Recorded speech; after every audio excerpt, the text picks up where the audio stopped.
Do you like working together? Well, I don't, but I understand that people do. So we're going to give you 2 top 10 lists for the best cooperative board game of all time. That's right, you get 2 for the price of 1. The price being free. Thanks for clicking on the video and watching an ad.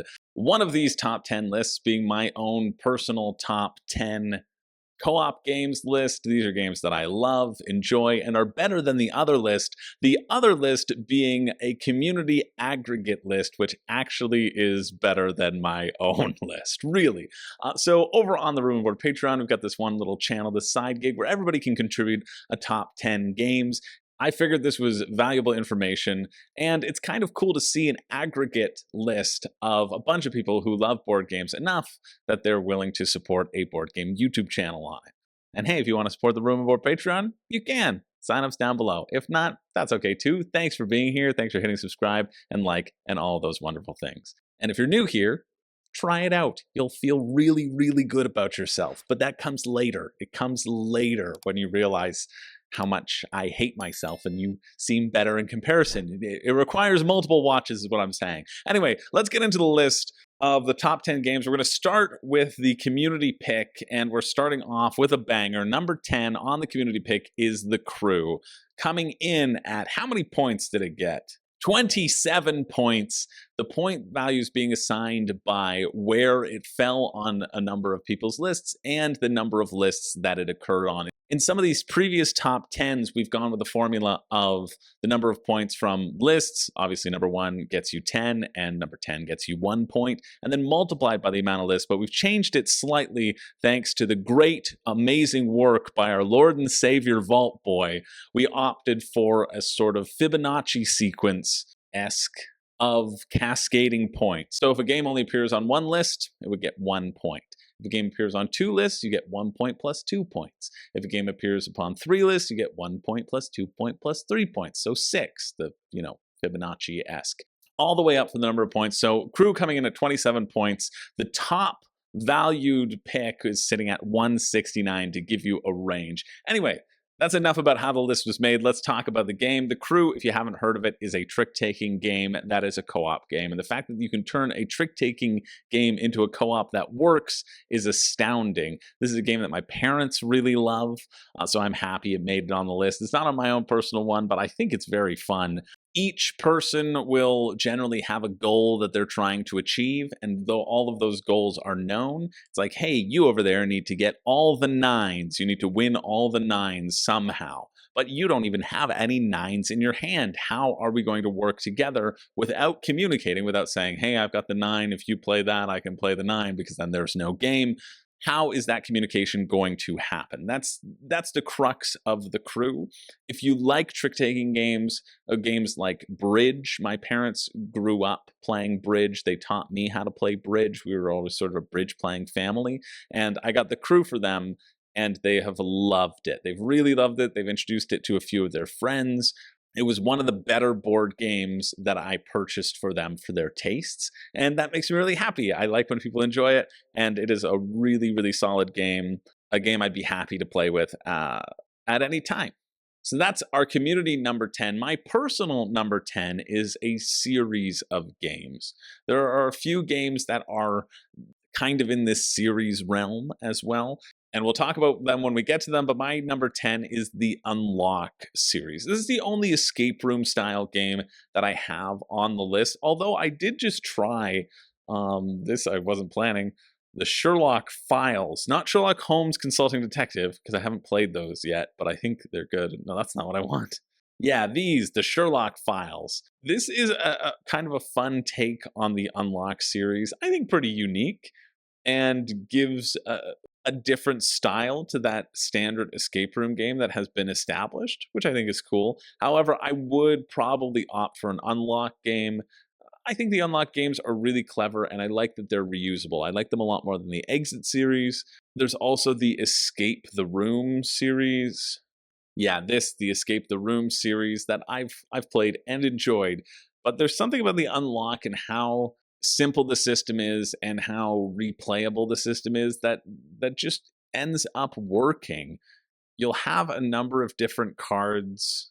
Let's get some examples. unless they're not going to show us any because, uh-oh, spoilers.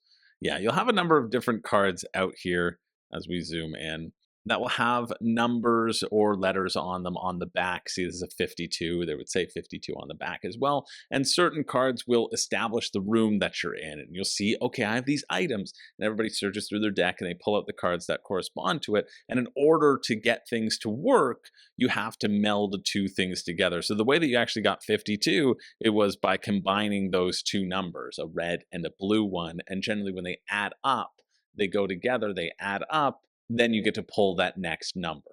So it's very intuitive in that way, but there's also an app that is different every time and adds and varies the system in the way that it needs to happen. I think unlocked games are great. I think that they are not for 6 players. I think you should play them at the 2-player level, except maybe the Island of Dr. Gorse, which is why I picked this specific unlock set.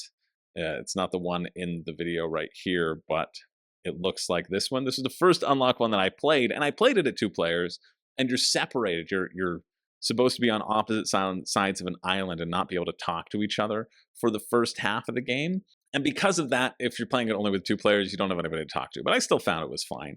Yeah, but I think the unlock games are awesome. I think you can buy one copy of one, and then you can find somebody else who has a different copy and you can just trade them because they're one-time use things. But I love that they're eco-friendly and that you can gift them down the line. Every unlock game that I've played, I've either borrowed from somebody or I've given to somebody. And I love that. That adds to the enjoyment for me for sure. And being able to share those sorts of things is nice. They've gone with this 3-pack formula, I think, moving forward. And I think that's the correct way to do it as well. It's nice getting a 3-pack bundle. You can save on the packaging. You can get more of the fun, and you get 3 games out of it for like $40 instead of 1 game for 15. You know, it's marginally better, and I really like it. So that's my number 10. Moving along to the community's number 9, we have Mysterium. Now, Mysterium, for me, I just recently played Rear Window, and if you like Mysterium and if you know what it is, likely you do, because I think it's been around for a little while and it's often reflected on people's lists. Mysterium coming in at 31 points. But Rear Window, for me, does Mysterium in a little bit more of an exciting way. So if you weren't quite sure about Mysterium, but you like some of the concepts, I like Rear Window a lot. But let me explain a little bit more about what Mysterium is if you haven't played it. Basically, a murder has happened. There's one person playing the ghost, and it is the ghost's job to convey to you which of these people, the location, and the thing, clue style, occurred as a murder. But everybody else are psychics, and you're all receiving different visions. So the ghost has assigned a different vision to everyone, and then the ghost will choose at the end whose vision is the actual murderer, and the team has to work together to find out what that is as well. It's a 2-stage process, but the majority of the game happens with going through these steps of trying to choose your person, place, and thing, with the clues given to you by the ghost. Yeah, you can see here's the ghost with their little screen, and they know everything, and everybody else is playing, trying to figure things out. The art in this is very fun, and I do love that the ghost has to give you these images, these visual clues that can apply to a lot of different things. This might be a spider, this might be a mechanical room, it might relate to a room, it might relate to a person.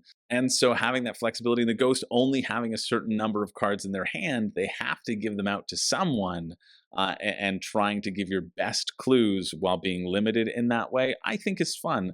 I think Rear Window does it a little bit better. Some people would disagree with me because Rear Window incorporates the possibility that the ghost isn't working with you, but they're actually trying to cover up a murder.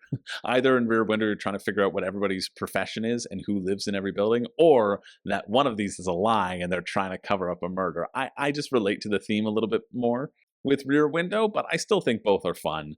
That's our community number 9 is Mysterium. My personal number 9 is this zany game called Magic Maze. Magic Maze is stupid, but it's very fun. It plays for 1 to 8 players.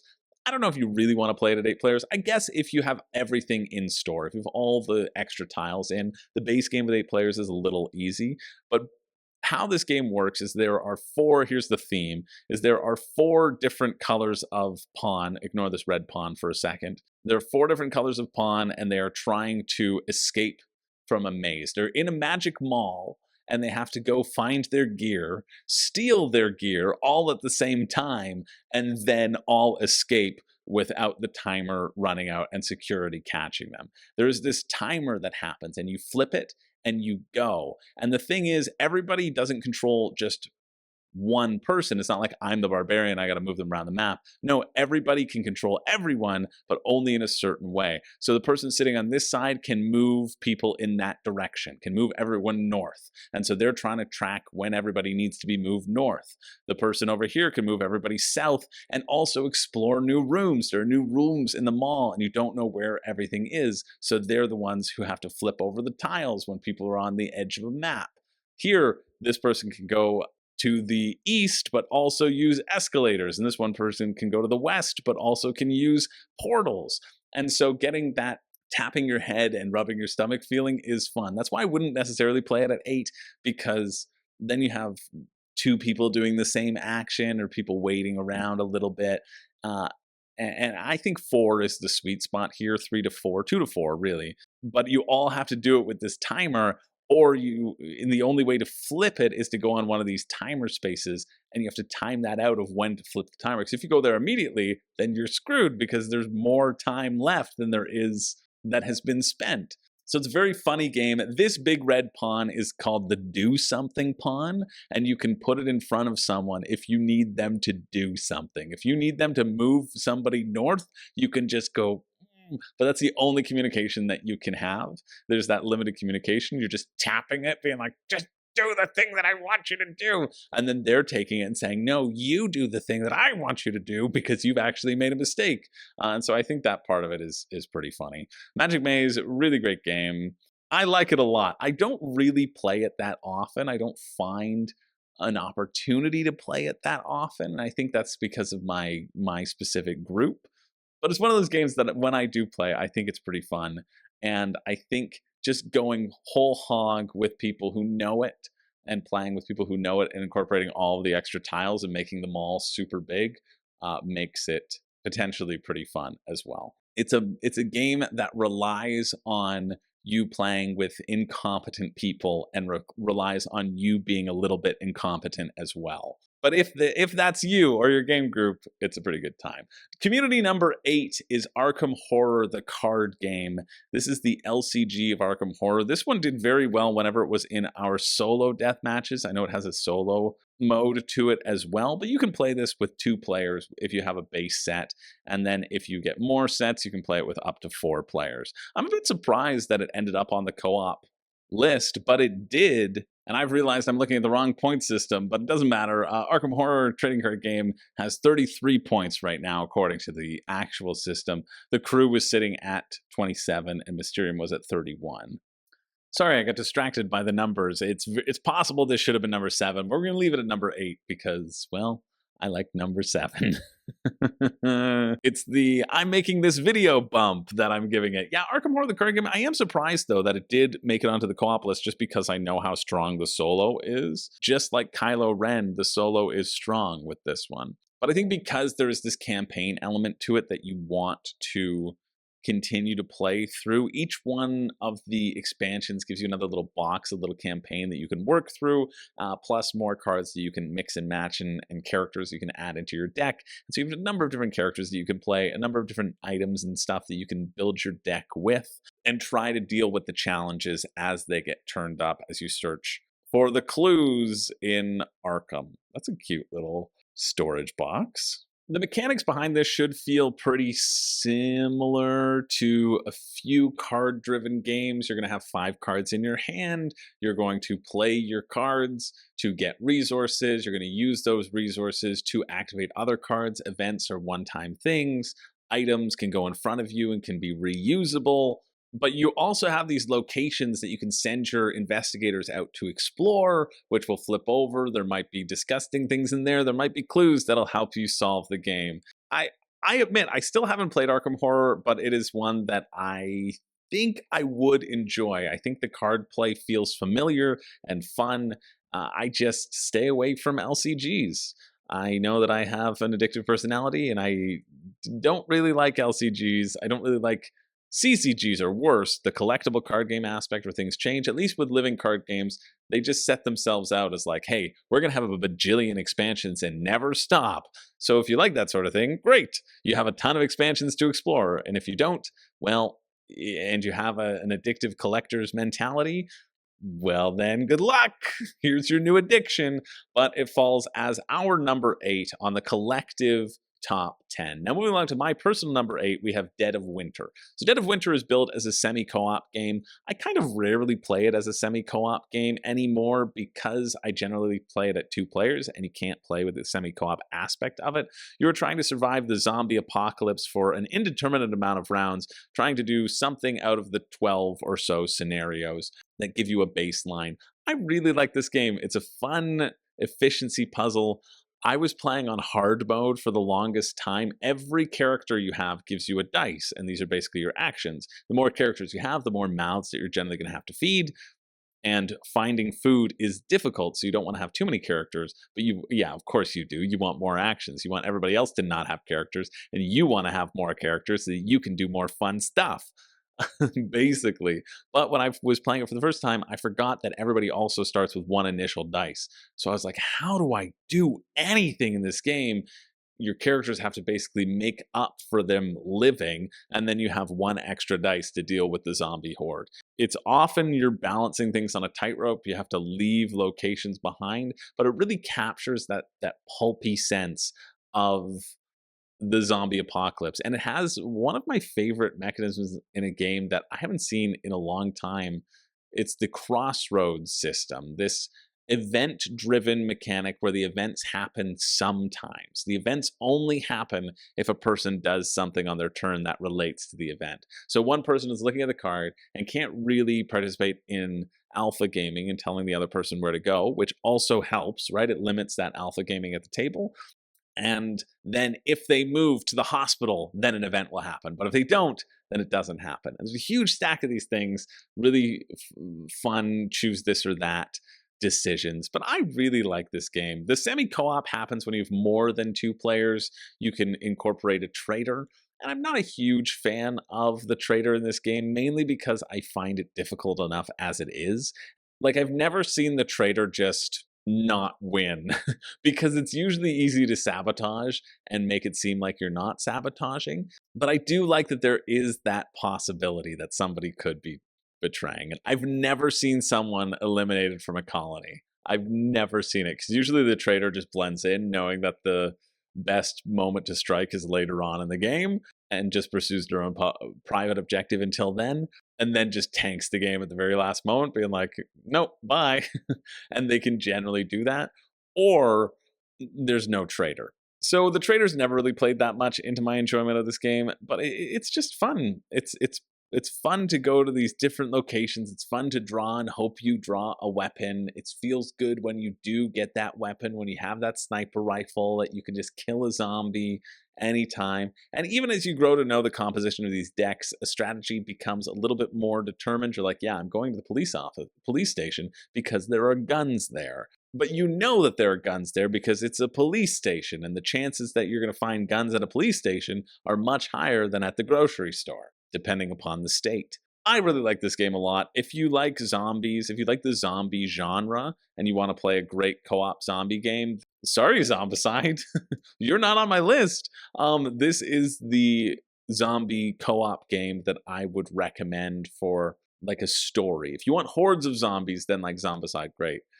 But yeah, Zombicide is not on any of these lists, either of these lists, the community list or my list, which is surprising to me. It feels like maybe like an oversight. Cthulhu Death May Die? Yeah, Cthulhu Death May Die is sitting around 14. We'll go through the honorable mentions when we get to the end as well. But that's my number 8, Dead of Winter. Moving along to number 7. I'm getting thrown for a loop here, and I was just checking to make sure that I was doing it correctly. But a couple of late additions have changed up the numbers from the list as we created them way back in the day. And so it is actually Aeon's End that has dropped a bit because others have been added and pushed up a little. Aeon's End, which technically might have been number 8, but it's our number 7 because you know what? It's also my number 7. We have a joint number 7, the Aeon's End series. And there's a lot of stuff happening in the Aeon's End series. I pick specifically Aeon's End Legacy, this first one, because I think this is a really great place to start Aeon's End. It's where I started Aeon's End, and it really introduces all of the Aeon's End concepts that exist in the main games. And so that was lovely. It was lovely to experience and go on that journey and then get more and more involved in Aeon's End. Myself and Zach, my friend Zach, who's on this channel a lot, really like Aeon's End, and he owns literally everything except for one base box, which I own. So if you were starting with Aeon's End, and we'll do a full video about this, you can look forward to that down the line, of ranking the Aeon's End expansions and what they add and what to add when, if you're interested. But I find Aeon's End Legacy is a really good place to start because it does introduce those concepts. The other one that I think is potentially really good is Aeon's End The New Age, or anything in the New Age system. They have like a mini legacy element to it. So you get to go on a bit of a campaign. You have like a 4-episode arc, which is fun. You still get those concepts built in. I just really, really enjoyed my experience of playing through the Legacy game, and it's always held a really high mark in my heart. So that's why I always recommend it. But the Aeon's End The New Age would be a good place to start. I will convene with Zach and we will get you the definitive list of everything Aeon's End in the months to come. So that's our collective number 7. Our community number 6 is Paint the Roses. This one was like 8 and it has still moved up. And I'm very surprised to see this on here. I feel like Paint the Roses is one of those games where only a couple people play it and really like it. But the amount of people who have played it and have put it on their top 10 lists in a significant enough portion to get ahead of the other 100 things on the list is pretty impressive to me. Paint the Roses is another one of these logic deduction games. If you like Cryptid, if you like The Search for Planet X, and you wanted that as a co-op game, that's what Paint the Roses provides you. Each person will have some cards in front of them, and they're trying to get people to guess what those cards are. Let's see if I can get some examples. Yeah, like I have a double rose back to back here, right? You have a purple and a pink. And so every turn you put down a clue, you put down a little tile that's available, and then you have to make a guess. You have to give clues about what you have and then make a guess as to what somebody else has. And if you get it correctly, great, you get some points. If you don't, the Queen of Hearts will chase you with an axe and try to chop off your heads. If the Queen doesn't chop off your heads, you win the game. I really enjoy Cryptid a lot. I like this logic deduction. I always thought this one seemed like it was a little bit more basic, and so I was worried about the difficulty of it, but the fact that a lot of people have been enjoying it so much makes me excited, and makes me excited to try it out at some point. That's Paint the Roses, our community number 6. My personal number 6 also has to deal with giving clues to your team as well. This is Letter Jam. Letter Jam is a phenomenal word game, and it's even more phenomenal because it's giving me this perfect example to show you all. Everyone will have a word face down in front of them. You don't know what this word is. It's a 5-letter word, a 6-letter word, whatever. They're comprised of these single cards. It's made beforehand by an app or by a person around the table. You're going to shuffle up these cards. You're going to draw one and put it in the stand. Now, your goal is to figure out what all of your letters are by the end of the game, and then unscramble your word. Everybody around the table must do this in order for the team to win. And how you give clues, you have a certain number of clues that you can give. Anybody can give a clue. They just can't clue themselves because they can't see their own letter. And they give clues by putting out these little poker chips in front of people. So let's say one of the H or the O, the ho, as they'll be called from now on, was giving a clue, and it would start with G, then it would go to U.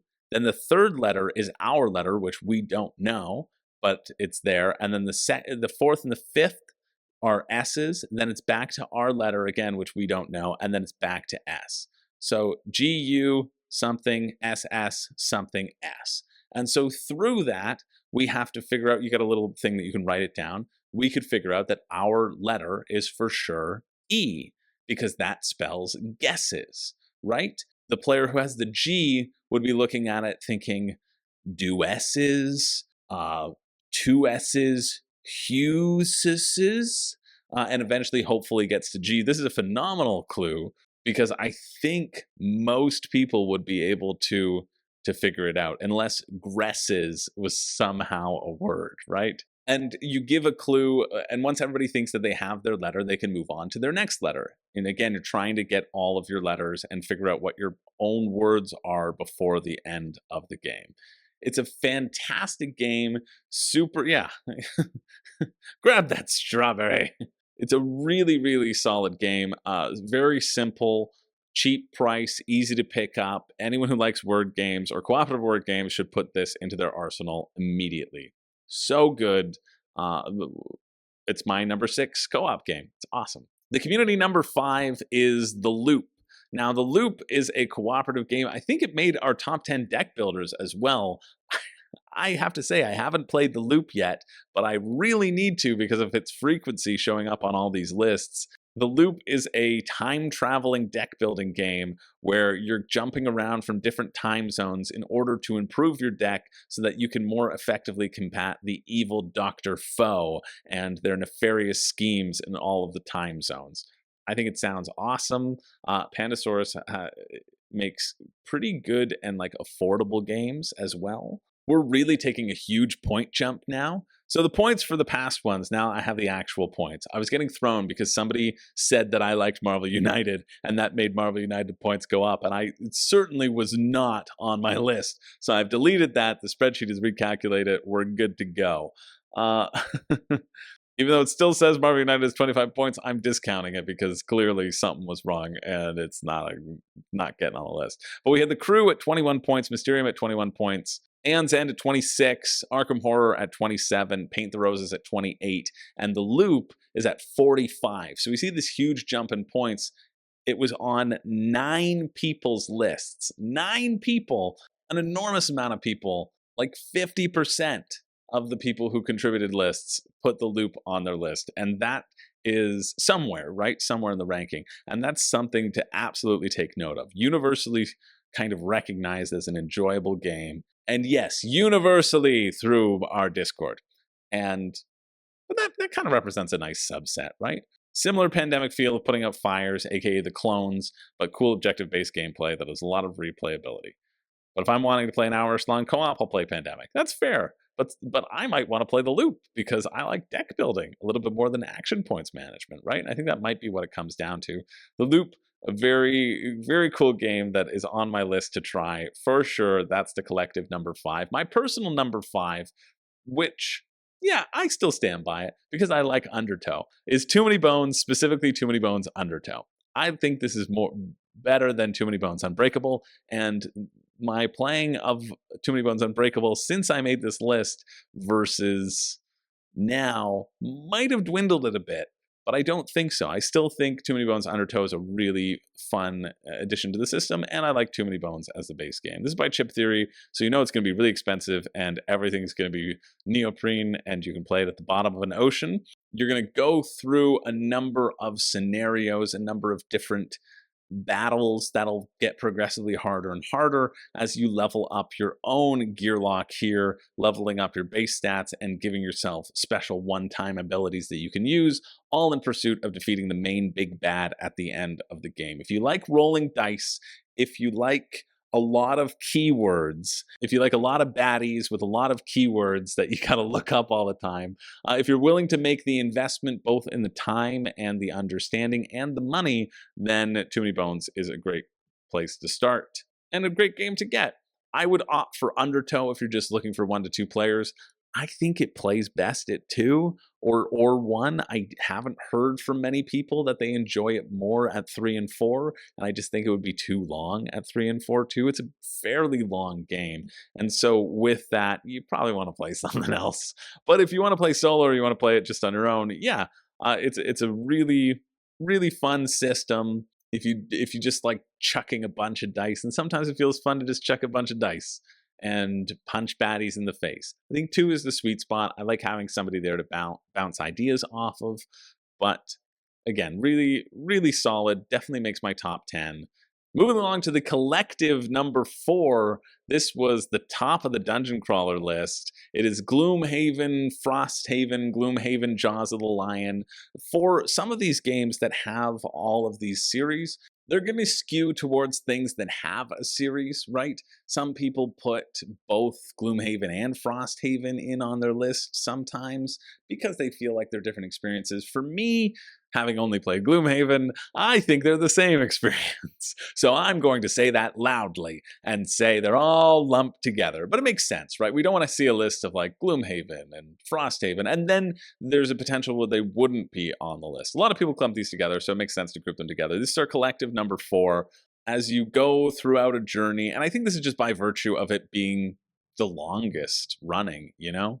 I think there are other campaign dungeon crawlers out there, but I think a lot of people have had the chance to explore and play Gloomhaven, and it was number 1 on Board Game Geek for a while. I wonder, has it moved back up to number 2? No, it's still number 3. It's still number 3, falling as fast as they can. Yeah, those are my, I got into the rating war as people started rating 1s and 10s, but I rated it the amount that I think it is. Currently, that's what I think it is for those games, and well, that's probably a spoiler for later on. But Gloomhaven is a really great game. You have these multi-use cards that you'll get to either use for the top or the bottom half. That is an interesting thing that you have to juggle as you navigate around all these scary creatures. Yeah, the friggin' scariest creature of them all, a bear. So that's kind of neat. You also have to constantly get rid of cards when you refresh and you rest and you put your cards back into your hand. You're constantly dwindling cards, and that acts as a timer on the game, keeping pressure on the scenarios. The bosses and the enemies are a bit much to manage, but it's great when you have an app that just manages all of that. That's what I do. I have a little card deck box filled with all the cards that I don't use that a digital implementation can deal with for me, which is lovely. But yeah, it's a really solid system. Again, it didn't make my list as top co-op games because I think it's just fine. It doesn't really draw me in that much. I think if I was able to play it consistently, I would find a lot of joy in it, and I think that's the way to play Gloomhaven. If you are able to be more consistent with it, that's key. But still, definitely deserves to be on the list. If you're interested in dungeon crawling, if you're interested in Gloomhaven, you should play Gloomhaven Jaws of the Lion. Supremely much more affordable, a smaller package. It's not overwhelming. You'll actually get it to the table. I'm looking forward to playing Jaws of the Lion with my girlfriend Renee, and then hopefully luring her into playing Gloomhaven. I'm about ready to get rid of Gloomhaven because the person who got it for me and who I was playing with it, my former friend and now nemesis, Josh, we just haven't played in a while, right? And he prefers to play other games. He's not as committed to it. And I now have too many campaign games that if he's not committed to it, and because there's a digital implementation, maybe I'll explore it a lot more digitally and just kind of bang through it that way without having to worry about all the setup. That's kind of where I'm at in my gaming journey. There's a lot of setup. So Jaws of the Lion, which mitigates that a bit, feels pretty good to me. Moving along to my number 4, this is actually my number 2 game of all time, and it is sitting as my number 4 co-op game. And it is this for a reason. It was on my deck builders list. It is also in here for now. This is Attack on Titan, the deck building game. I absolutely love this game. I love this game. Everyone should play it. Every time I see someone selling a copy, I'll buy it so I can make sure to have copies to sell to people when they want it. It's a weird thing. I'm not inflating the price whatsoever. In fact, I'm probably losing money on it. But I just know that they're out of print, and I also want to keep a spare copy in case my copy ever gets damaged. So selfishly, I kind of bought a second copy. Like, I love this game so much. But it's only 4 on the co-op list because there are other aspects to it that I like more. I actually think the co-op in this game is quite good, but can also lend itself to failing if you have alpha gamers. So there can be, basically the game is a big old tower defense game. You have these 5 sections of the wall, and each of them is going to have items in a spot. And so you have to navigate both your buying power, which is used to buy items, and to defend against the titans that will appear on the outside of the wall with your movement power as well. You might get down to this final this final wall right here where you have all these items that are here and only one space for Titans to smash at it left. Oh, that's amazing. That's so cool. Wouldn't fit in the box, but like, yeah, that's awesome. Oh, that's awesome. Oh, they're standing on the wall too. Look at that. Oh, I love that. Yeah, you can see the Titans all being on the outside of the wall, attacking different spots. But the important thing to note here is that if you have someone who is kind of an alpha gamer, not even an alpha gamer, but just not a generous gamer, they can make you a support deck. Like, I don't mind being a support deck in this game, but you kind of need a deck to be support and clean up the little Titans while someone's able to get all the cool cards into their deck. Like, if you divvy it out in that way, you're going to have a higher chance of being successful. And so for some people, that's like really true co-op. It's a really like cooperative experience. And for other people, sometimes it can be like, okay, well, I'm taking all the cool things. Okay, well, who's going to deal with the Titans outside the wall? Oh, I've already taken my turn. I guess you got to go do it, right? And so there can be that snowballing effect. And if there isn't true communication, I think it can falter a little bit. And I've seen that happen in a couple occasions. But generally, I'm still able to have an amazing time with this, regardless of who I play. I love, love, love this game. I regret that I did not get to play it over the last couple weekends because people were playing it, and I would have played with them, but just timing didn't work out. But yeah, it's a fantastic game. The balance, the juggling of getting yourself into the position that you need to be to spend all that power, I think is so exciting. Because it doesn't matter if you have a huge deck filled with power if you can't get to the right spot. And so you may even need a support deck to be like, listen, I can't move. I literally can't move. I got all this power, but I can't move. Please throw me towards the Titan, and somebody might be able to do that for you. And so it really is like a really cooperative game in that aspect of it, but it can also falter a bit for the reasons that I already described. So that's my number 4. That's why it is down a little bit lower. And I also think lists are a little bit more interesting when you don't just put your favorite games at the top of each one. And so from a cooperative experience in terms of how much I enjoy the cooperation and cooperating with others measured against that ineffable quality of the game, that's how I'm structuring this list. Next up, we have our communal number 3, which is Marvel Champions. And Marvel Champions and Arkham Horror faced off against each other. Marvel Champions coming in at 64 points. Gloomhaven just edging out the loop with 46 points and 45 points. It was that close. But Marvel Champions coming with a big push at 64, kind of tying the next one now. They've moved up into a tie, but we're going to still call it number 3 because, well, the other one got there first.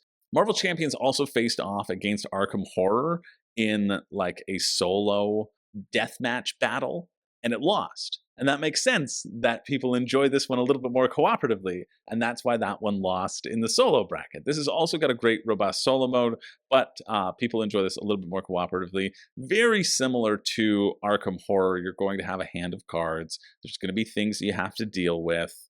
You can play the card, do the ability. All the cards have fun abilities, and each hero has their own deck filled with cards to support their superhero life and their alter ego life as well. So this is another one where you can just get a bajillion characters and a bajillion decks and try to face people using different characters and different abilities. It just seems a bit overwhelming to me. It's so overwhelming that I don't really have a desire to try it, and I'll probably have to try it because everybody talks about it, or lots of people who I know talk about it on YouTube. So I'll try it eventually, but it's not one that I really want to start investing the time and money into because I'm cheap, is basically what it comes down to. And I'm also not a solo player, and I know you can play this as solo as well. But it's pretty simple. You can see here with the phase reference, you just play cards, you trigger the actions. See, rechannel action, spend that resource and heal 1 damage from Captain Marvel, draw a card, right? You put these into play. You can use basic attack, thwarts, recovery powers, and change your form between your superhero or your alter ego, depending upon the abilities that it gives you. Sometimes Carol Danvers will be the one to beat the villains, and not Captain Marvel. Sometimes Bruce Wayne's money works, the famous Marvel hero Bruce Wayne. My number 3, which actually corresponds with the community number 2, is one that you've already seen when I was comparing it to Gloomhaven. This is Pandemic Legacy. Specifically for me, Pandemic Legacy Season 1. I haven't played Pandemic Legacy 2 or 0 yet, but I intend to because I think Season 1 is so good.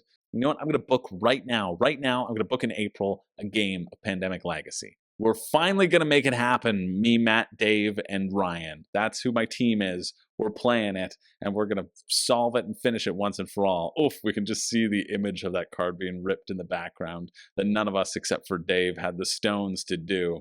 Pandemic Legacy is fantastic. However, I think it was Pandemic Legacy Season 2 that got the most votes. Oh no, it was close. It was close. See, Pandemic Legacy Season 1 got 22 points, but it was on 4 lists. Pandemic Legacy Season 2 got 17 points on 2 lists, so it was also a lot higher. It basically got 14 points instead of Season 1's 12 points, if you're weighting people's points, right? Like the people who liked it a lot, versus the people who, there were more people who liked it, a medium amount. It's probably my fault. Also, it's me who likes Pandemic Legacy Season 1 a lot, and I haven't played the others. So take that for what you will. I know Season 2 was kind of widely regarded as not being as good as Season 1, but I think there's a case to be made for Season 2, and I'm glad because I bought it on sale like 3 years ago when we were playing Pandemic Legacy, and I got it for like 50% off, so I was super excited about that, and it's still in shrink at my house, so I can't wait to get a group to play it with me. With all the time that I have to play campaign games. But yeah, this is my number 3, Community's number 2. It's so good. If you have played Pandemic and you thought, yeah, that was fun, play Pandemic Legacy. Really, like that's how I felt about Pandemic. I think Pandemic's just kind of fine, but I love Pandemic Legacy. The twists that it brings to the game is so great. The way the game changes, it's a wonderful, wonderful implementation of the Legacy style and system, and I think everybody owes it to themselves to try it at least once. If you like co-op games, and hey, that's probably why you're here. So let's move on. We've done community number 2. We only have communities number 1 left. And you know what? Communities number 1 ties with my number 2. Pandemic Legacy was at 64 points on 10 lists. But this one gets 91 points and is on 12 lists. My personal number 2, our community number 1, is Spirit Island, ranked 11 on Board Game Geek as well. It's almost cracking that top 10 as a top 10 game of all time. Spirit Island is a fantastic game. It is, again, worth the investment. If you like card play, whoa, wow, those are beautiful. Whoa, those Dahan are gorgeous. Somebody painted all of these. That's awesome. They look less cool on the board, to be honest with you, but like, wow. They're normally just this sort of brown hut, but they're painted as like different. Wow, those are awesome. Those are so cool. Anyway, you're going to have this board where islanders are invading, or rather, colonizers are invading your island. You play a spirit defending against those colonizers. They want to take over your land. They want to blight the land just by existing, as colonizers do. Case in point, climate change. The world will be burnt to a crisp, probably before I die. Whoops, sorry for anyone raising children.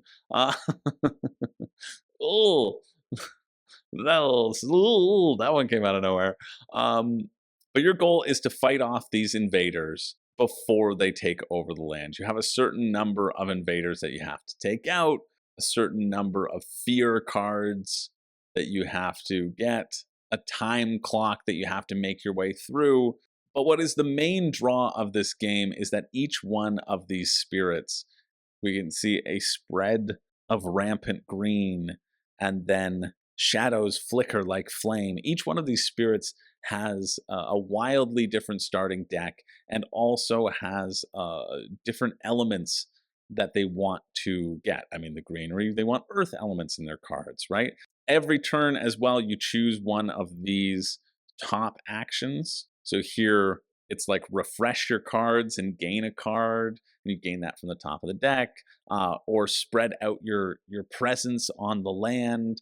and you're trying to spread out your presence on the land, because as you do, you get more and more strength, you get more and more cards that you can play throughout the turn, and can get stronger and stronger against the cascading nature of the invaders.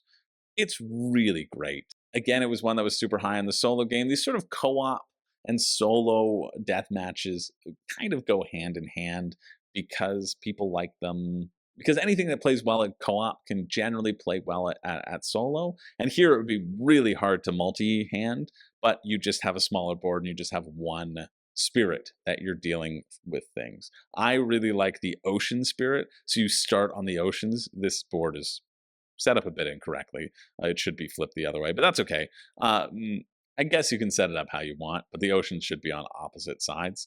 But the ocean can only touch things that are like next to the ocean floor. So you're really powerful near the ocean and you're dragging buildings into the sea, but you can't reach the other aspects of the land. It's an awesome game and absolutely deserves its place of honor. Not only is my number 2, but the number 1 on the community list. So many people love this game.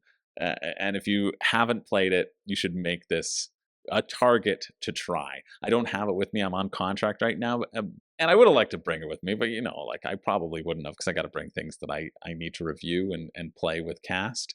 And I wouldn't really play this with non-gamers because it's fairly complex. But my friends were very excited to borrow it while I was away. That's the point of that story. But we've gotten rid of the trash. We've gotten rid of this garbage community. Who wants that? I've never liked community once, and I don't intend to start now. And we finish with my number 1 game, and then we'll go through the honorable mentions as well. My number 1 cooperative game. It's a game I love playing at 2 players. 2 players probably my favorite player count for this one, but it's a game that I've gotten such huge mileage out of for a very long time, and that is Hanabi. Hanabi is fantastic. It's great. I love it. I'll play it all the time with new players, players who know how to play. Everybody brings their own different language to this game, and that's important because you can't say anything. There's also a tile version if you prefer that, but I like it with the cards. The goal of the game is to be putting all of your cards. That's a Game of Thrones inspired Hanabi card? Sure. You're going to be placing all of your cards in a pile from 1 to 5 in the center of the table, starting with 1 and going up to 5. But the trick is you can't see your cards. You can choose to play a card, and if it works, great. But you don't know what cards you have. The only way you find out what cards you have is by somebody giving you a clue. You can see everybody's holding their cards away from them. Somebody will give you a clue and will tell you, oh, this was the older version. This is the first version I played with the square cards. It'll tell you, hey, this right here, these cards, they are 1s, or these cards, they are blue. And they'll tell you all of one number or all of a color. And using that information, you have to say, okay, I'm going to play this card. And you don't want to play doubles as well. And so figuring out the timing of when to give information and when to play and when to discard cards to get clues back, because you only have a limited number of clues, is just fantastic. It's a fantastic, fantastic game. I love it a lot. Easy, cheap. Pick it up, put it on your shelf of small box games. If you like games with limited communication, which I do, you can only say those things. You can't say anything else around. If you like not talking to people while you play your games, well then Hanabi is the one for you. So that's it. Those are our 2 lists combined. We have the top 10 best cooperative games of all time. I'm just going to run down the other games that were mentioned on people's lists and didn't make it. As we talked about, we had Time Stories. Well, we didn't talk about that. We had Time Stories at 11. Cthulhu Death May Die came in at 12. Also tied at 12, we had Horrified and Kingdom Death Monster. Then we had the Unlock series, Zombicide. Artisans of Splendid Vale made it at 15 as well. Then we also had Detective, a modern crime board game. I'm going to rattle them all off on you. We had over 100, so get ready. But all of these, I think, have value because somebody put them as on their list. And it's worth noting that people don't have to put in a top 10. Some people don't. If you've only played 5 co-op games that you want to talk about, you put in 5.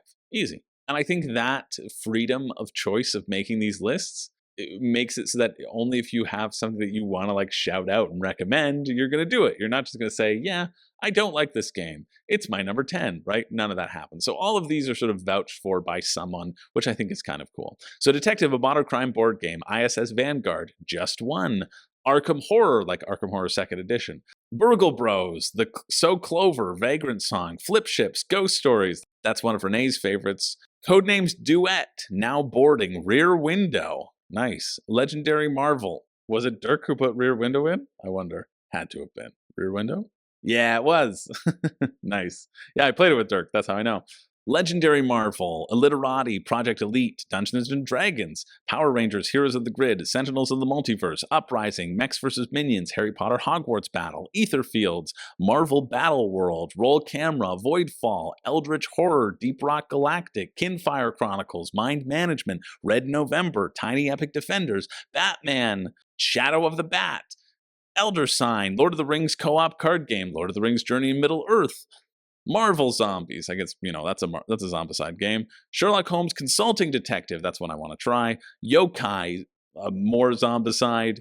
Arkham Horror 3rd Edition, yeah, 2nd Edition was better than it. Take that. Dead Men Tell No Tales, Minara, Nemesis, Obscurio, Stranger Things, Witness, Micro Macro, Mists Over Carcassonne, Oathsworn, Robinson Crusoe, Star Trek The Deckbuilding Game, Subterra, The Reckoners, Exit, Betrayal at House on the Hill, Dwarf Romantic, Escape Curse of the Temple, Forgotten Waters / Freelancers, Ravine, Sprawlopolis, The Snallygaster Situation, The Spill, Tranquility, Arena the Contest, Bullet, Heart or Star, Flashpoint, Fire Rescue, Tiny Epic Dungeons, Unicornus Knights, Viticulture World, Cantaloupe, Earthborn Rangers, Mountains of Madness, Primal, Escape Room the Game, Regicide, Rescuing Robin Hood, Return to Dark Tower, Space Alert, Star Trek Frontiers, The Adventures of Robin Hood, Idrisil, and Base Pandemic. Look at that. We're finishing up with Base Pandemic, showing why it is at its top right now. Those are the lists. Those are the honorable mentions. Drop in the comments down below what your favorite cooperative game is and why it should be number 1. Come on. You are better than all of these yahoos, and I know it. So put it down in the comments so that everybody else knows it. I want to sing your praises because you're smarter than everyone else. I just know it. I have a sense. I just have a sense. Anyway, thanks so much for watching. Again, hit that like and subscribe button. Appreciate it. My name's Chris George. I don't have a catchphrase. This is how we end things, though. And I don't know what else to say, but I was really speaking quickly, so I hope I pulled you in until the very last second. Goodbye.